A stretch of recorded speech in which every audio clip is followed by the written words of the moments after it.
Hey guys, I'm Rich. Welcome back to the channel. So I was on the search for the best streaming device out there, and some of you may already know that I really enjoyed the Google Chromecast with the Google TV remote for well over a year now. And now I talked about the Fire Stick and the Roku TV before my 1 year video, but I never gave them actually a chance, and a long-term chance, I would say. So I decided to try them out both for about a month and told myself I want to see which device is best in terms of its user interface, the remote, and a few other factors. So there's a lot of things to cover about these devices, such as all the devices like the Roku Express, the Roku Ultra, to the Fire Stick's Lite version, to the Max, the Google Chromecast without the remote, to even their 4K versions, and oh my goodness, that's a lot. But in this video, we're simply going to compare the whole experience of the UI and not worry about those 4K versions, not worry about the lights, because they're all relatively going to give you the same user experience. I mean, it's the same software. So make sure to watch to the end of the video so I can give you guys my honest opinion on which device I would choose and why. And to be honest, I think some of you guys may already know the answer, but anyways, enough jibber jabber.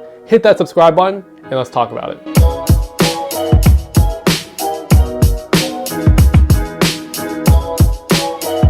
So Roku has that signature purple user interface, which right off the bat looks pretty cool in my opinion. You're greeted with a menu bar on the left-hand side, which has all your basic needs like the homepage to the TV store to settings.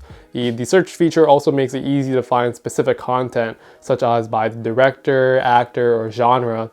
And it's the My Feed feature allows you to keep track of new episodes and other content. Plus, it's easy to add channels to Roku, and you can organize your channels so that your favorite ones are easier to access at the top.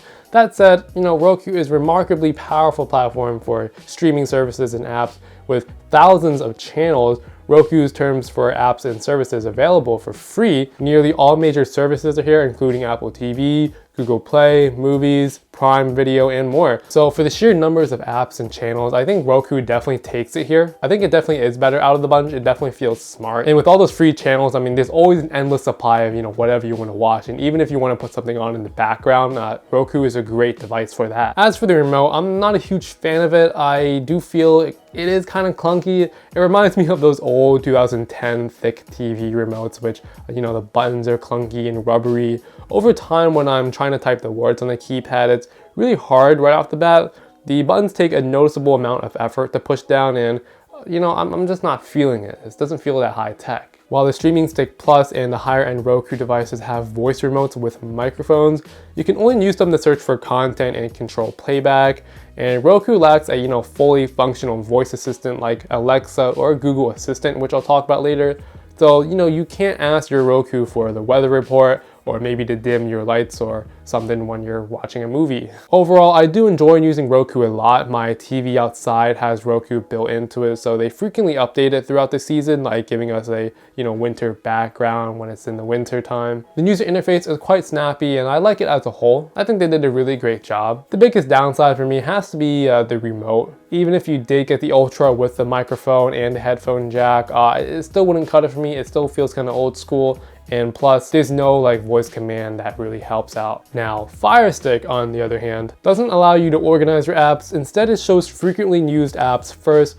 Still, it's easy to navigate, and it also shows recommendations based on what you've already watched, as well as new additions to any subscription services you have. The Fire TV platform is based on Android, but Amazon has been developing and refining it so much that it doesn't kind of look like Android anymore, to be quite honest. It does look like it's a league of its own, and you'll know that this is a Fire Stick when you see it. Obviously, as an Amazon platform, Fire TV is focused on delivering Amazon content through Prime Video, as well as Prime Music and Amazon Channel. And I do feel like since it is Amazon, they try to push a lot of Amazon content to you, which is, okay, because it is their own streaming service. But I feel like they push a little bit too much in my face sometimes. I see a lot of subscriptional services from Prime. I see a lot of Prime Video. I see a lot of, microtransactions, which definitely isn't the most appealing. And while I do have Amazon Prime, you also do not need Amazon Prime whatsoever to have the Fire Stick. Amazon Prime just lets you see a little bit more shows that they offer for you. The Fire Stick does a pretty good job at giving you what you want to watch most of the time, and I go on YouTube and Netflix a lot, so they're always going to show those apps right at the beginning, and I can jump straight into what I want to watch. Now, the remote isn't that great either. It does look a little bit better than Roku. Imagine this was like an old Nintendo controller with the up, down, the down pad, the right and left.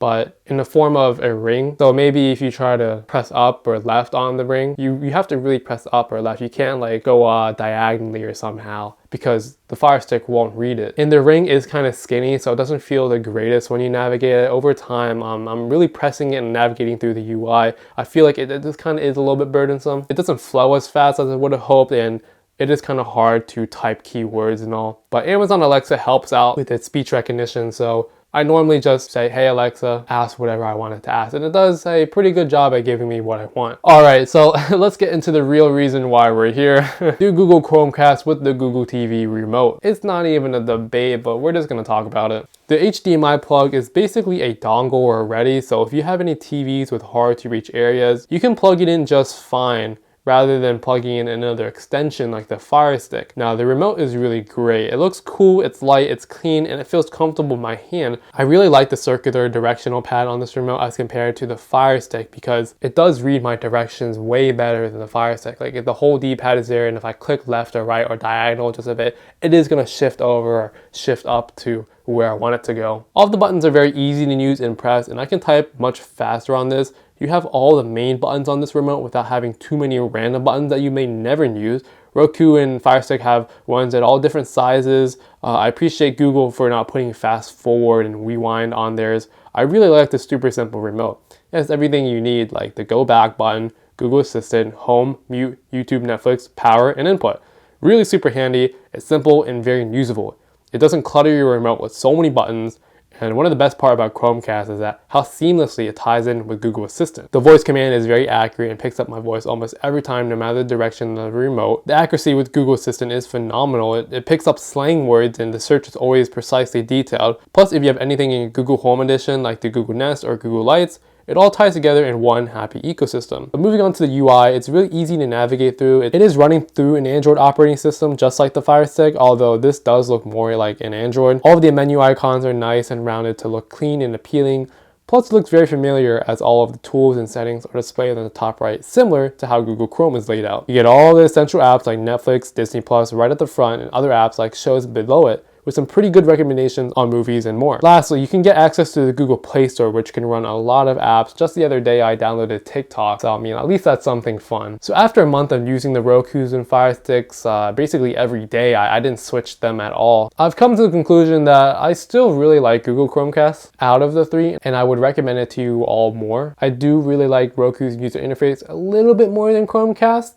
They update their UI pretty frequently, and they give you like a lot of free channels. I can watch the news anytime. Maybe I want to select a music show and have it play in the background while I do work. Roku takes the spot as the second best option for me. Their remote obviously isn't my favorite, but regardless, the Roku is something I would want to keep in my house. Maybe for another TV. It's a great background player. They got a lot of shows on there, a lot of channels. And moving on to the Fire Stick, while a great device, has a modern looking user interface, unfortunately, can't have my pick. The remote simply doesn't feel well, especially when you're navigating across the control pad. I would just honestly pick the Chromecast instead of the Fire Stick. Because of their recommended page, the overall show picks are just presented much more nicely.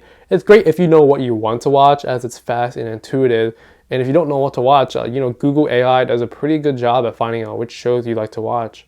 Plus, the remote, like I said, my opinion, just way better. So hopefully that helped you guys in some way. And now if you are looking for the Google Chromecast or maybe the Roku Fire Stick, tell me how your experience is. Obviously, I want to hear like, what are some best moments of these devices? What are some things that I missed out on that you can do on one or the other? Tell me in the comments which one you like. I really want to know what you guys think. And while I do like the Google Chromecast a lot and would like for you guys to get it, I want to hear different perspectives on what other people have with the Rokus and Fire Sticks. So just tell me in the comments down below. But anyways, thank you guys so much for watching this video. Hopefully you enjoyed it, and until the next one, I'll see you then.